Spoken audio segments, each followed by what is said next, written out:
ଯୀଶୁଙ୍କ ଦ୍ୱାରା ସେଇ କ୍ରୋଧ ପରମେଶ୍ୱର ରଖିଲେ। କ୍ରୋଧଟା ରହିଛି, ଜଳୁଛି, କ୍ରୋଧଟା ଅଛି, କିନ୍ତୁ ଯୀଶୁଙ୍କର ଆଦେଶ ନ ହେବା ପର୍ଯ୍ୟନ୍ତ ପରମେଶ୍ୱର ଜଗତକୁ ବିନଷ୍ଟ କରିବେ ନାହିଁ। ତାଙ୍କର ପ୍ରତିଶୋଧକୁ ଅଟକାଇ ରଖିଲେ ଯୀଶୁ ପ୍ରଭୁ। ସେଟା ଲେଖା ହେଇଛି ଯେଶାୟ 5ରେ, କେତେ ପଦ ନା, ଯେଶାୟ 5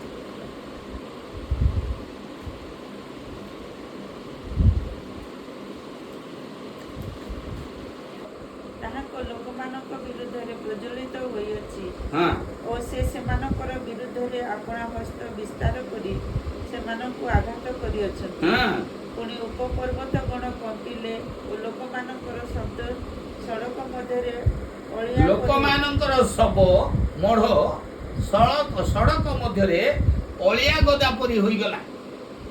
ଯୀଶୁଙ୍କର ଆସିବା ପୂର୍ବରେ ଏପରି ଅନେକ ଲୋକଙ୍କୁ ପରମେଶ୍ୱର ଏପରି ଭାବରେ ଜଗତର ଲୋକମାନଙ୍କର ଦୁଷ୍ଟତା ଦେଖି ନ ପାରି, ସହି ନ ପାରି ପରମେଶ୍ୱର ମାରୁଥିଲେ।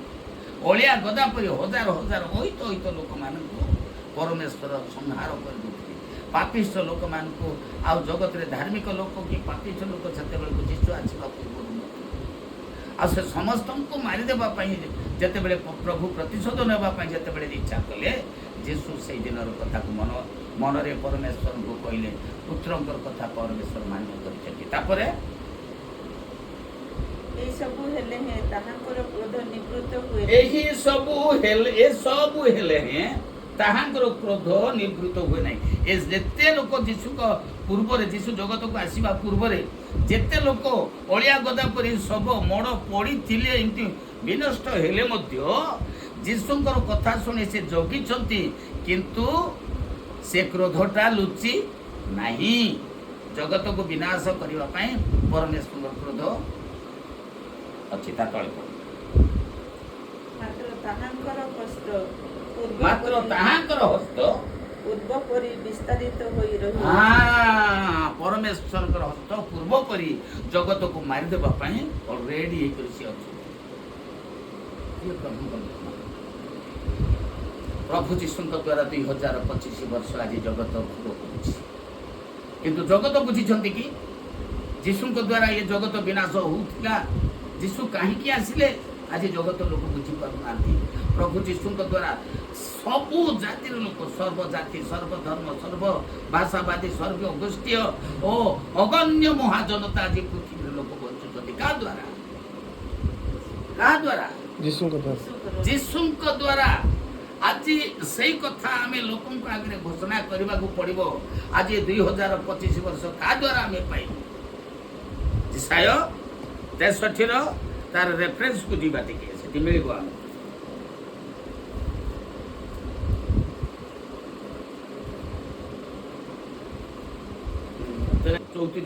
ଯେଶାୟ 34:8 ପ୍ରତିଶୋଧର ଦିନ। କାରଣ ସେଇ ଦିନ ହେଲା ସଦାପ୍ରଭୁଙ୍କର ପ୍ରତିଶୋଧର ଦିନ। ଆମେ ଜାଣିପାରିବା କି ସଦାପ୍ରଭୁଙ୍କର ପ୍ରତିଶୋଧର ଦିନ କୋଉ ଦିନ? ଯୀଶୁଙ୍କର ଆସିବା ପୂର୍ବରେ ଥିଲା। ସଦାପ୍ରଭୁଙ୍କର ପ୍ରତିଶୋଧର ଦିନ କେବେ ଥିଲା? ଯୀଶୁଙ୍କର ଆସିବା, ଜଗତକୁ ମରିୟମଙ୍କ ଗର୍ଭରେ ଆସିବା ପୂର୍ବରେ ତାଙ୍କର ପ୍ରତିଶୋଧର ଦିନ ଥିଲା। ଏହା ସିଓନର ବିବାଦ ସମ୍ବନ୍ଧୀୟ ପ୍ରତିଫଳର ବର୍ଷ। ଏହା ସିଓନର ବିବାଦ ସମ୍ବନ୍ଧୀୟ ପ୍ରତିଫଳର ବର୍ଷ। ସିଓନର ବିବାଦ, ସ୍ୱର୍ଗ ରାଜ୍ୟରେ ଯୋଉ ବିବାଦ ହଉଥିଲା, ସେ ପ୍ରତିଫଳର ବର୍ଷ।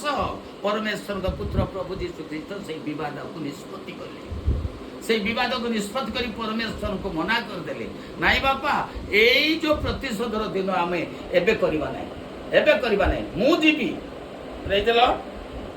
Hallelujah, hallelujah, hallelujah. ତାପରେ ତାର 35:4 ଦେଖନ୍ତୁ, ସେଇ ଯେଶାୟ 35:4।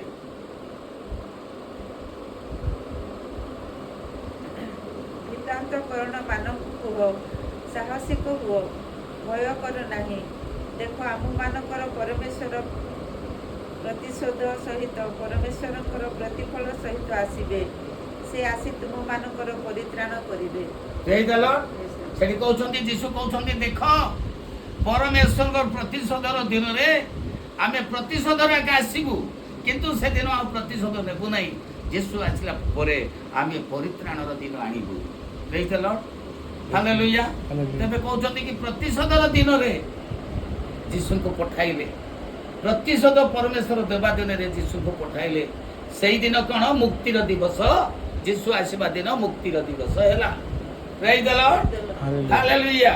ତାପରେ ଆଉ ଯଦି ଆମେ ଦେଖିବା ତାର ଆଗକୁ ଯିବା ଆହୁରି ଯେସାୟା 61:2 ଟିକେ ଦେଖନ୍ତୁ।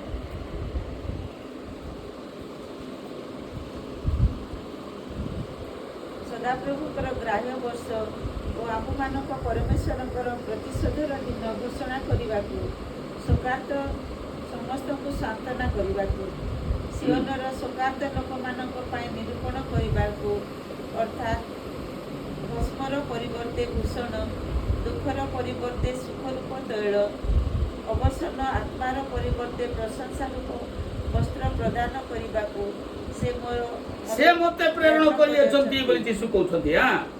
ତହିଁରେ ସଦାପ୍ରଭୁ ଯେପରି ଗୌରବାନ୍ୱିତ ହେବେ, ଏବେ ଏଥିପାଇଁ ସେମାନେ ଧର୍ମରୂପ ବୃକ୍ଷ ଓ ତାହାଙ୍କର ଉଦ୍ୟାନ ବୋଲି ବିଖ୍ୟାତ ହେବେ। ପ୍ରଭୁ ଯୀଶୁ ଆସିବାରୁ ଧର୍ମଟା ସ୍ଥଗିତ ହେଲା। ଧର୍ମଟା ଜଗତରେ ରହିଲା, ନହେଲେ ପରମେଶ୍ୱର ପାଖରେ ଧର୍ମ ନଥିଲା। ସେ ଏମାନଙ୍କୁ ପ୍ରତିଶୋଧ ନେଉଥିଲେ। କ'ଣ ବୋଲି ଲେଖିଲେ ସେଠି? ସଦାପ୍ରଭୁଙ୍କର ଗ୍ରାହ୍ୟ ବର୍ଷ ଓ ଆମ୍ଭମାନଙ୍କର ପରମେଶ୍ୱର ପ୍ରତିଶୋଧର ଦିନ। ପ୍ରଭୁ ଯୀଶୁ ଖ୍ରୀଷ୍ଟଙ୍କର କଥା ଶୁଣିକରି ଗ୍ରାହ୍ୟ କଲେ ସେଇ ଦିନ ମଞ୍ଜୁର କରିଦେଲେ। ଆଉ ଆମମାନଙ୍କର ପ୍ରତିଶୋଧର ଦିନକୁ ନେଇକରି ଯୀଶୁ ଆସିଲେ। ଆମମାନଙ୍କୁ ଯେଉଁ ଦିନ ପ୍ରତିଶୋଧ ନେବାର ଥିଲା, ପରମେଶ୍ୱର ପ୍ରତିଶୋଧ ନେବାର ଥିଲା ଜଗତକୁ, ସେଇ ଦିନକୁ ଅଟକାଇ କରି ଯୀଶୁ ଜଗତକୁ ଆସିଲେ। କ'ଣ ପାଇଁ ଆସିଲେ? ସେଠି ଲେଖା ହେଲା ସିଓନର ଶୋକାର୍ତ୍ତ ଲୋକମାନଙ୍କ ପାଇଁ ନିରୂପଣ କରିବାକୁ ଆସିଲେ। ସ୍ୱର୍ଗରେ ବା ଜଗତରେ ସ୍ୱର୍ଗକୁ ଯିବା ଲୋକମାନଙ୍କର ଓ ଯେଉଁ ଜଗତର ଲୋକମାନଙ୍କର ଦୁଃଖ ବଢ଼ିଥିଲା, ରୋଗ ବଢ଼ିଥିଲା, ପାପ ବଢ଼ିଥିଲା, ଅନ୍ୟାୟ ବଢ଼ିଥିଲା, ଏହି ସମସ୍ତ ଲୋକମାନଙ୍କର ଦୁଃଖକୁ ଦୂର କରିବା ପାଇଁ ପ୍ରଭୁ ଯୀଶୁ ଜଗତକୁ ଆସିଲେ। ପ୍ରେଜ୍ ଦ ଲର୍ଡ, ହାଲେଲୁୟା। ପ୍ରିୟ ପ୍ରଭୁଙ୍କ ଲୋକମାନେ, ଆମେ ପରମେଶ୍ୱରଙ୍କର ଯୋଜନା ବହୁତ ଗଭୀର ଅଛି। ଆଉ ସେଇ ଗଭୀର ଯୋଜନାକୁ ମନୁଷ୍ୟ ଜାଣିବା ବହୁତ କଷ୍ଟକର। ଯେସାୟା 55:8 ଲେଖିଛି।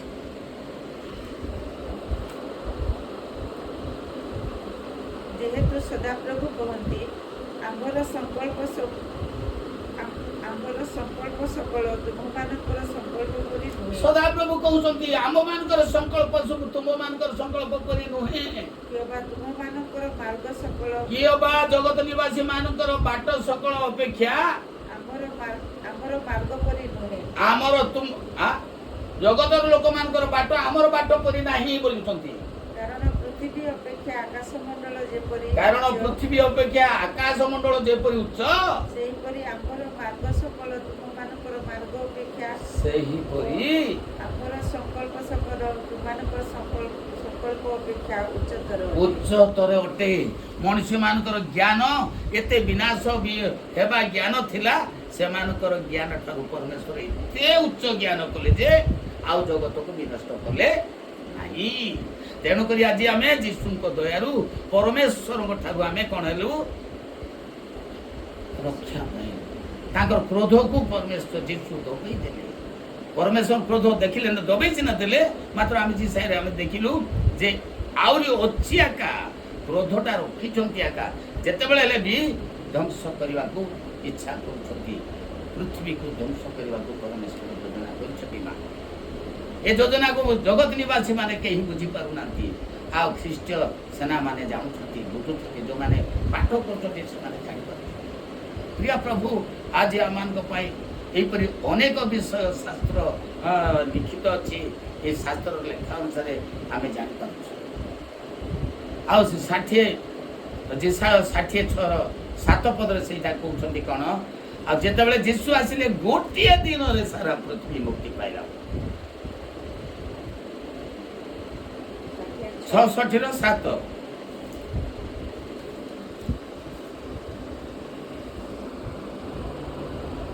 ବେଦନାର ପୂର୍ବେ ସେ ପ୍ରସବ କଲା। ବେଦନାର ପୂର୍ବେ ବୋଲେ କ'ଣ? ବେଦନାର ପୂର୍ବେ ସେ ପ୍ରସବ କଲା। ଜଗତ ପ୍ରତି ପରମେଶ୍ୱରଙ୍କର ପ୍ରତିଶୋଧ ଥିଲା ଏମିତି ଯେ ଏମିତି କଷ୍ଟ ଜଗତର ଲୋକ ଭୋଗ କରିବାର ଥିଲା, ଏମିତି ବେଦନା ଥିଲା ଯେ ବେଦନା ବୋଲେ କଷ୍ଟ ଅସମ୍ଭାଳନୀୟ କଷ୍ଟ ଥିଲା।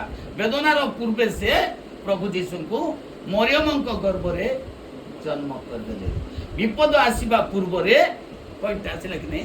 ବିପଦ ଆସିବା ପୂର୍ବରେ କାହିଁକି ସେ ବିପଦ ଆଉ ଜଗତରେ ଦେବା ବୋଲି ବେଦନାର ପୂର୍ବରେ ଦୁଃଖ ଜଗତରେ ଆସିବା ପୂର୍ବରେ ଯୀଶୁଙ୍କ ଦୟାରେ ସେ ବେଦନାକୁ ବନ୍ଦ କରିଦେଲେ ଆଉ ସାଙ୍ଗେ ସାଙ୍ଗେ ଯୀଶୁଙ୍କୁ ଜଗତକୁ ପଠାଇ ଦେଲେ। ତାପରେ ଗର୍ଭବେଦନା ଆସିବା ପୂର୍ବେ ପୁତ୍ର ସନ୍ତାନ ଭୂମିଷ୍ଠ ହେଲା। ହଁ, ଜଗତରେ এই ଦୁଃଖ ଭୋଗ କରିବା ପୂର୍ବରୁ ପ୍ରଭୁ ଯୀଶୁ ଆସି ଜନ୍ମ ଗ୍ରହଣ କରିଦେଲେ। ହେଲା, ତାପରେ ଏ ପ୍ରକାର କଥା କିଏ ଶୁଣିଅଛି? ଏ ପ୍ରକାର କଥା ଏଇଟା ସତ୍ୟ ବୋଲି କିଏ ଜାଣିଛି? କିଏ ବୁଝିଛନ୍ତି?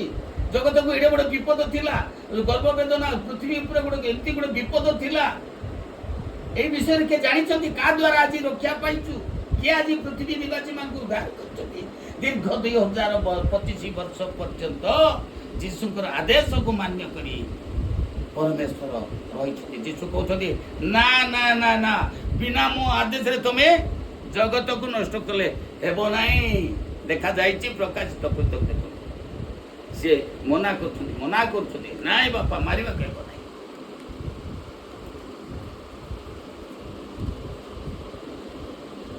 7 ଅଧ୍ୟାୟର ତାର 3 ପଦ ଦେଖନ୍ତୁ, 2 ପଦରେ ପଢନ୍ତୁ। ପୁଣି ମୁଁ ଆଉ ଜଣେ ଦୂତଙ୍କୁ ପୂର୍ବ ଦିଗରୁ ଉଠି ଆସିବାର ଦେଖିଲି। ପୁଣି ମୁଁ ଆଉ ଜଣେ ଦୂତଙ୍କୁ ପୂର୍ବ ଦିଗରୁ ଉଠି ଆସିବାର ଦେଖିଲି। ତାହାଙ୍କ ହସ୍ତରେ ଜୀବିତ ଈଶ୍ୱରଙ୍କର ମୁଦ୍ରା ଥିଲା। ତାହାଙ୍କର ହସ୍ତରେ ଜୀବିତ ଈଶ୍ୱରଙ୍କ ମୁଦ୍ରା ଥିଲା। ସେ କିଏ? ପ୍ରଭୁ ଯୀଶୁ ଖ୍ରୀଷ୍ଟ। ହଁ, ପୃଥିବୀ ଓ ସମୁଦ୍ରର କ୍ଷତି ପୃଥିବୀ ଓ ସମୁଦ୍ରର କ୍ଷତି କରିବା ନିମନ୍ତେ କ୍ଷମତା ପ୍ରାପ୍ତ ସେହି 4 ଦୂତଙ୍କୁ ସେ ଉଚ୍ଚ ସ୍ୱରରେ ଡାକି ଯୋଉମାନେ କି କ୍ଷମତା, ଯାହାଙ୍କୁ ପରମେଶ୍ୱର କ୍ଷମତା ଦେଇଥିଲେ 4 ଜଣ ଦୂତଙ୍କୁ ପୃଥିବୀ ଉପରେ ବିପଦ ଦେବା ପାଇଁ, ପୃଥିବୀକୁ ଧ୍ୱଂସ କରିବା ପାଇଁ ଯୋଉ 4 ଜଣ ଦୂତଙ୍କୁ ପରମେଶ୍ୱର ଅର୍ଡର ଦେଇଥିଲେ, ଉଚ୍ଚ ସ୍ୱରରେ ପ୍ରାପ୍ତ ସେଇ 4 ଦୂତଙ୍କୁ ସେ ଉଚ୍ଚ ସ୍ୱରରେ ଡାକି କହିଲେ, ସେମାନେ ଆପଣମାନଙ୍କ ଈଶ୍ୱରଙ୍କର ଦାସମାନଙ୍କ କପାଳରେ ମୁଦ୍ରାଙ୍କ ନ ଦେବା ପର୍ଯ୍ୟନ୍ତ ତୁମେମାନେ ପୃଥିବୀ କିମ୍ବା ସମୁଦ୍ର କିମ୍ବା ବୃକ୍ଷ ସମୂହର କ୍ଷତି କର ନାହିଁ। ହେଲା ତ ପରମେଶ୍ୱରଙ୍କର ପୁତ୍ର ପ୍ରଭୁ ଯୀଶୁ ଖ୍ରୀଷ୍ଟ କେମିତି କରି ଅଟକେଇ କରି ରଖିଛନ୍ତି? ନା ନା ନା ନା ନା, ମୋ ମୁଖର ସ୍ୱର ନ ଯିବା ପର୍ଯ୍ୟନ୍ତ, ମୁଁ ନ କହିବା ପର୍ଯ୍ୟନ୍ତ ଜଗତକୁ ବିନଷ୍ଟ କରିବାକୁ ହେବ। ଅନେକ ବିଜ୍ଞ ଲୋକମାନେ, ବାଇବଲ ଶାସ୍ତ୍ରଜ୍ଞ ମାନେ କହୁଛନ୍ତି ଏବେ ଆସିବେ, କାଲିକି ଆସିବେ, ନିକଟ ହେଇଗଲା ବୋଲି ପ୍ରଚାର କରୁଛନ୍ତି। ହେବ କି ଏଇଟା? ହେବ କି ମା? ହେବ କି ବାବୁ? କିନ୍ତୁ ପ୍ରଭୁ ଯୀଶୁଙ୍କର ଆଦେଶ ନ ଯିବା ପର୍ଯ୍ୟନ୍ତ କୌଣସି ସମୁଦ୍ର କି ଗଛ ପତ୍ର କି ପର୍ବତ ପାହାଡ଼ କି ସ୍ଥଳରେ ଥିବା କୌଣସି ଜିନିଷକୁ ବିନାଶ କରିବାକୁ ଯୀଶୁଙ୍କର ଇଚ୍ଛା ନାହିଁ। ସେ ଦୟାଳୁ ପ୍ରଭୁ ଯୀଶୁ ଖ୍ରୀଷ୍ଟ ପିତାଙ୍କ ନିକଟରେ ନିବେଦନ କରୁଛନ୍ତି, ପିତାଙ୍କ ନିକଟରେ ଆଜି ପର୍ଯ୍ୟନ୍ତ ଶରଣାଗତ ଅଛନ୍ତି। ତେଣୁ ସେଇ ପ୍ରଭୁ ଯୀଶୁ ପୃଥିବୀ ନିବାସୀ ମାନଙ୍କ ଉପରେ କେତେ ଦୟାଳୁ, କେତେ ପ୍ରେମିକ, କେତେ କଣ ତାଙ୍କର ବର୍ଣ୍ଣନା, ତାଙ୍କରି ଖୁସିର ଖବରକୁ ଆମେ ବର୍ଣ୍ଣନା କରିପାରିବା ନାହିଁ। ଏତେ ଦୟାଳୁ ସିଏ, ଏତେ ପ୍ରେମିକ ସିଏ। ଖାଲି ମଣିଷକୁ ଏକା ପ୍ରେମ କରୁଛନ୍ତି ତାହା ନୁହେଁ, ପୃଥିବୀରେ ସବୁ ପ୍ରକାର ଜୀବକୁ କାହିଁକି ଆମେ ନଷ୍ଟ କରିବା? ମହାପାପର କଥା। ଆମେ ସୃଷ୍ଟି କରି ଆମେ ଯଦି ମାରିବା କି ଲାଭ ଅଛି? ଏ ବିଷୟରେ ଆମେ କହିବା ପାଇଁ ଅନେକ ବିଷୟ ଅଛି। ବାଇବଲର ଅନେକ କଥା ଯୀଶୁ ଖ୍ରୀଷ୍ଟଙ୍କ ବିଷୟରେ, ପରମେଶ୍ୱରଙ୍କ ବିଷୟ କହିବାକୁ ଶେଷ ହେବ ନାହିଁ। ପ୍ରଭୁ ଆଜିର ବାକ୍ୟ ଦେଇ ଯୀଶୁ ଖ୍ରୀଷ୍ଟଙ୍କ ଦ୍ୱାରା ଆମେ ଅନୁଭବ ଆଶାରେ ପରିଛୁ। ଆଉ ଏ ଜଗତ ଆହୁରି ଅନେକ ବର୍ଷ ବଞ୍ଚିଥାଉ, ଆଉ ତାଙ୍କ ଦୟା ଏ ଜଗତ ପର୍ଯ୍ୟନ୍ତ ହଉ। এই କଳିଯୁଗକୁ ଶାନ୍ତି ଦେବା ପାଇଁ, କଳିଯୁଗର ମଣିଷମାନଙ୍କୁ ମୁକ୍ତି କରିବା ପାଇଁ ପରମେଶ୍ୱର କ୍ରୋଧକୁ ଦବେଇ କରି ସେ ଜଗତକୁ ଆସି এই ସମସ୍ତ ବିଷୟକୁ ସେ ମୁଦ୍ରାଙ୍କିତ କରି ଯାଇଛନ୍ତି। ଆମର ମୁଦ୍ରା ପଡ଼ିଛି, ଆମେ ମୁଦ୍ରା ମାରିଛୁ, ଆମେ ମୁଦ୍ରା ଦେଇଛୁ। ଆଉ ଯେତିକି ଲୋକଙ୍କର ଉପରେ ମୁଦ୍ରା ବାଜି ନାହିଁ, ସେମାନଙ୍କ ପାଖରେ ମୁଦ୍ରା ନ ପଡ଼ିବା ପର୍ଯ୍ୟନ୍ତ ତମେ କେବେ ବି ଜଗତକୁ ବିନଷ୍ଟ କରିବାକୁ ହେବ ନାହିଁ। ପ୍ରଭୁଙ୍କର ଏହିପରି ଆଦେଶ, ପୁତ୍ରଙ୍କର ଏହିପରି ଆଦେଶ ପିତା ମାନ୍ୟ କରୁଛନ୍ତି। ତେଣୁକରି ପିତାଙ୍କ ଠାରେ ଆମମାନଙ୍କର ସେବା ଅଛି, ଆଉ ଯୀଶୁଙ୍କ ଠାରେ ଆମମାନଙ୍କର ପ୍ରକୃତ ପୂଜା ଅଛି। ଯୀଶୁଙ୍କ ଠାରେ ଭୟଭକ୍ତି ସହିତ ଆମେ ସେବା କରିବା। ପ୍ରଭୁ ଯୀଶୁଙ୍କର ଅନୁଗ୍ରହର ବର୍ଷ, ଦୟାର ବର୍ଷ, ଆଉ ସେ ଯେଉଁଦିନ ଜନ୍ମ ଗ୍ରହଣ ହେଲେ ସେଇଦିନ ଜଗତକୁ ଧର୍ମ ଆସିଲା। 7 ପଦ 8 ପଦ ଦେଖନ୍ତୁ। ଯେସାଇ 66